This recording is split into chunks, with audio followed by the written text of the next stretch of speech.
Ok, graça e paz, irmãos. Bora estudar comigo hoje? Bora, vamos lá. Um assunto importante no livro de Marcos, né? Nós estamos nessa série de Marcos, que é justamente o livro dos milagres. E nesses milagres de Jesus, a gente percebe que Jesus ele vai acompanhando, né, a história da humanidade, a sua história, até chegar no momento cruciante da sua vida, que seria o Calvário. E essa marcha, justamente, chama-se a maior marcha da história. É Jesus caminhando para o Calvário. Ele vai para Jerusalém e lá em Jerusalém Jesus vai ser crucificado.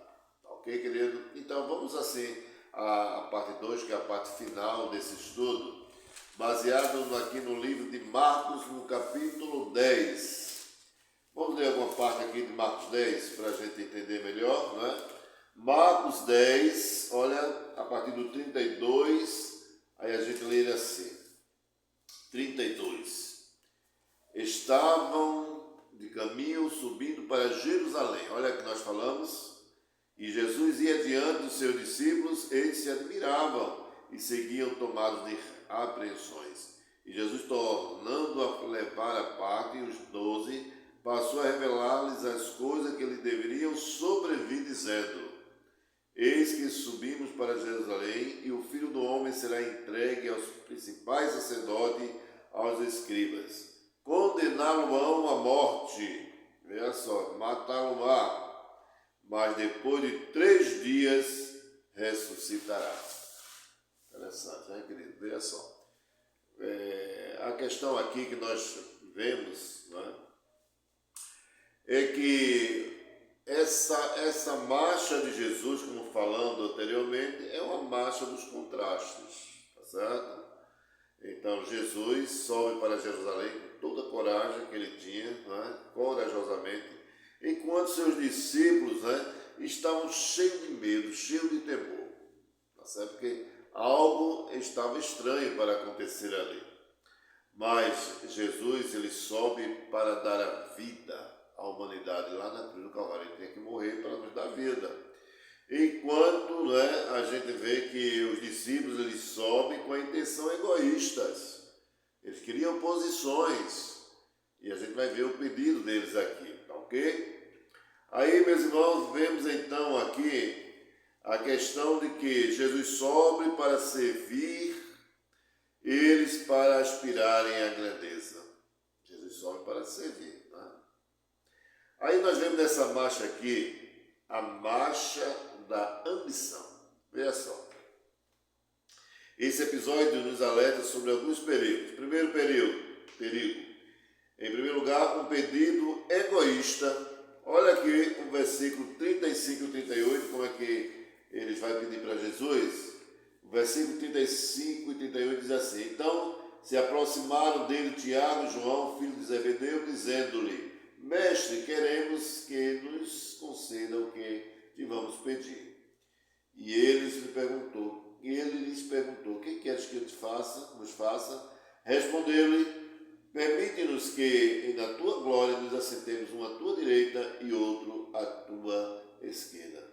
Mas Jesus disse: Não sabeis o que podeis pedir.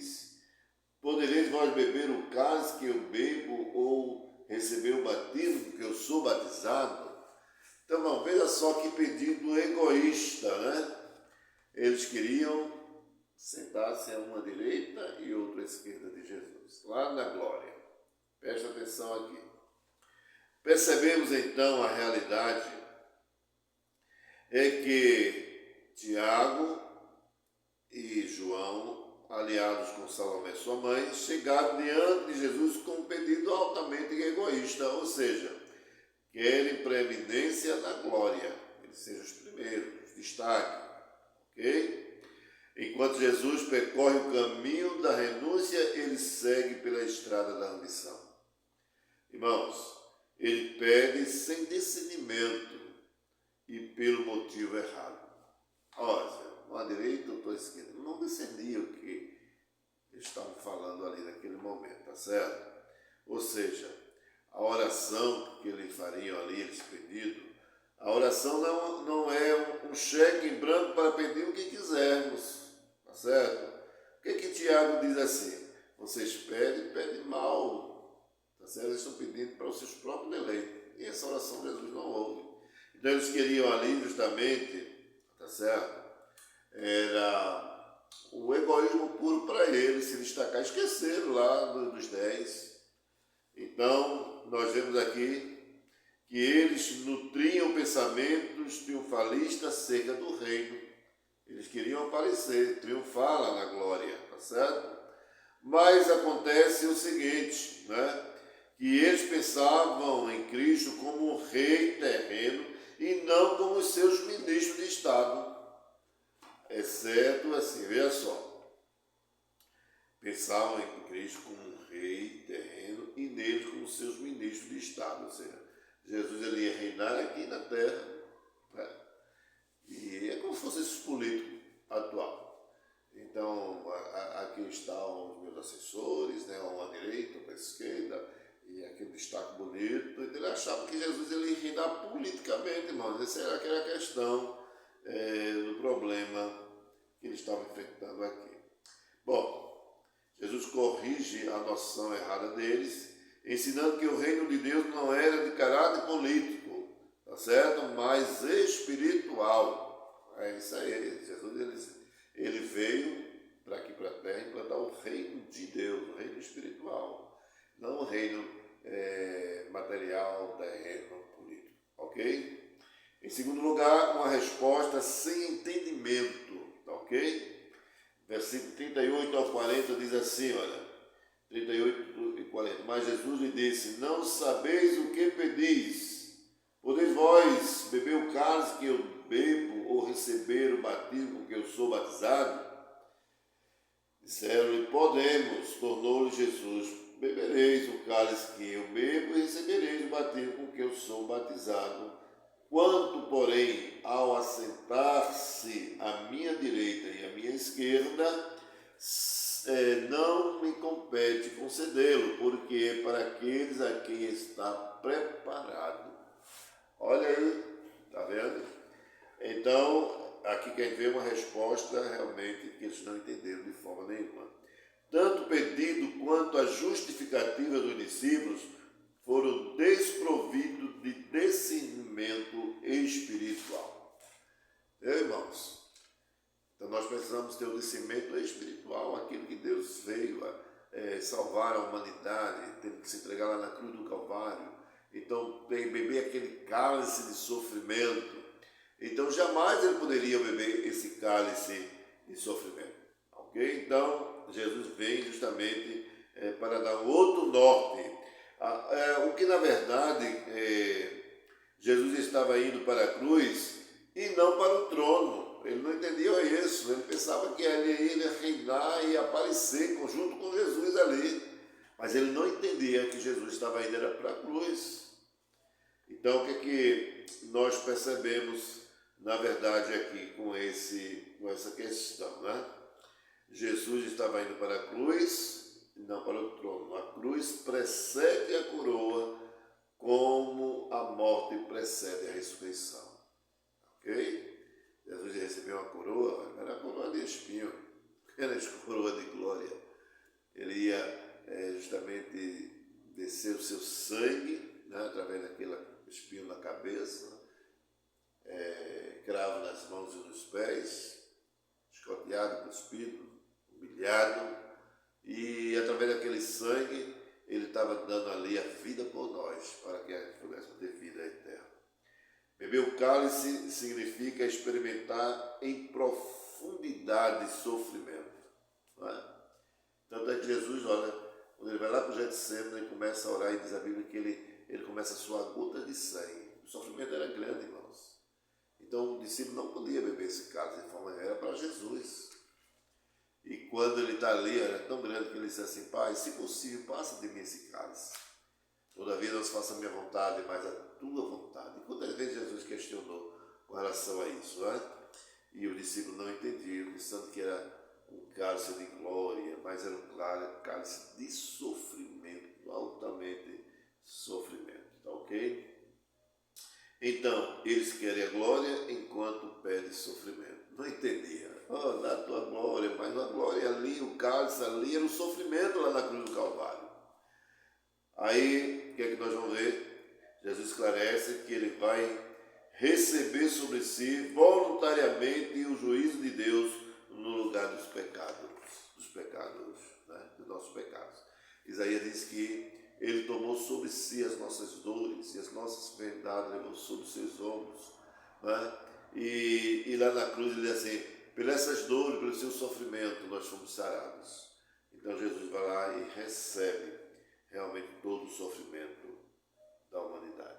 Esse será o cálice e o seu batismo, dos quais ninguém mais pode compartilhar, só Jesus, porque Jesus é quem, na verdade, ele veio para salvar a humanidade e ele veio justamente tomar aquela cruz, que era minha e que era sua. Em terceiro lugar, uma consequência inevitável. Olha só, versículo 10 e 41, o que é que nós lemos aqui? Marcos 10, 41 diz assim, irmãos, olha, aqui rapidamente para nós concluirmos essa questão, diz assim, 10, 41, ouvindo isto, indignaram-se os 10 contra Tiago e João, mas Jesus, chamando para junto de si, disse-lhes, sabeis que os que são considerados governadores dos povos têm sob o seu domínio, e sobre eles os seus maiorais exercem autoridade. 43, mas entre vós não é assim. Pelo contrário, quem quiser tornar-se grande entre vós, será esse que vos sirva. E quem quiser ser o primeiro entre vós, será o servo de todos. Pois o próprio Filho do Homem, ele não veio para ser servido, mas para servir e dar a sua vida em resgate de muitos. Olha que maravilha aqui, né, querido? Veja só, então, esse terceiro lugar que vai falar também da consequência inevitável, o egoísmo de Tiago e de João gera a indignação nos outros 10 discípulos. Lógico, né? Eles teriam o mesmo direito, porque só o direito à esquerda seria dos dois. Mas nós percebemos, né, que, na verdade, com esse pedido, aí a gente entra para uma forma da terceira marcha, que é a marcha da grandeza. Veja só, a marcha da grandeza. Em primeiro lugar, a grandeza segundo o mundo. Semelhantemente, tem muitas pessoas hoje, né? Os discípulos estavam cometendo o equívoco de seguir os exemplos errados. Estavam completamente equivocados, tá certo? Em vez de imitar a Jesus, eles estavam admirando a glória e a autoridade dos governantes romanos. Ele queria participação de glória. Em segundo lugar, a grandeza segundo Jesus. Não, no reino de Deus, a pirâmide está invertida. A grandeza é medida pelo serviço e não pela dominação. Né? Dominação. Ou seja, você quer destacar-se no reino de Deus? Sirva a seu irmão. É isso que Jesus está falando aqui, tá ok? Então, é o serviço. Ser grande é ser servo. Então, ser humilde é a gente ter a preeminência de servir aos outros. Ser grande é estar a serviço dos outros em vez de ser servido pelos outros. Olha que diferença aí, você entendeu aí? Então, começa a pensar, né? E a ter essa marcha, né, da grandeza, mas do modo certo, de servir as pessoas. Porque a própria questão aqui que Jesus vai dizer, que o próprio Jesus, ele não veio para ser servido, mas para servir e dar a vida para as muitas pessoas.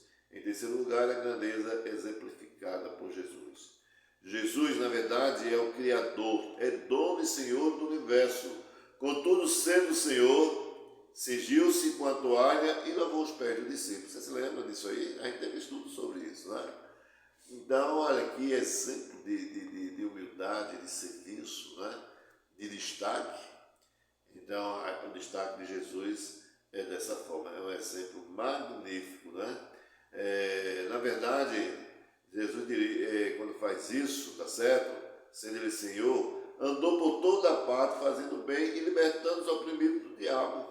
As pessoas caídas ali, Jesus ia lá e libertava, tá certo? Usou o seu poder não benefício próprio, para benefício próprio, mas para socorrer os aflitos. Ele veio para servir e não para ser servido. Ok? Acho que aqui já deu para a gente entender a grandiosidade do estudo, né?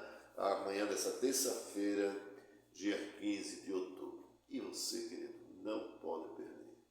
Você, olha, é o nosso convidado todo especial. Vem amanhã sem falta para o PG. 4 PG à tua disposição. Olha, cumpre aí a tua promessa. Eu vou amanhã. Eu devo você cumprir a sua promessa, certo? Você que é do PG, convida os irmãos também para o PG.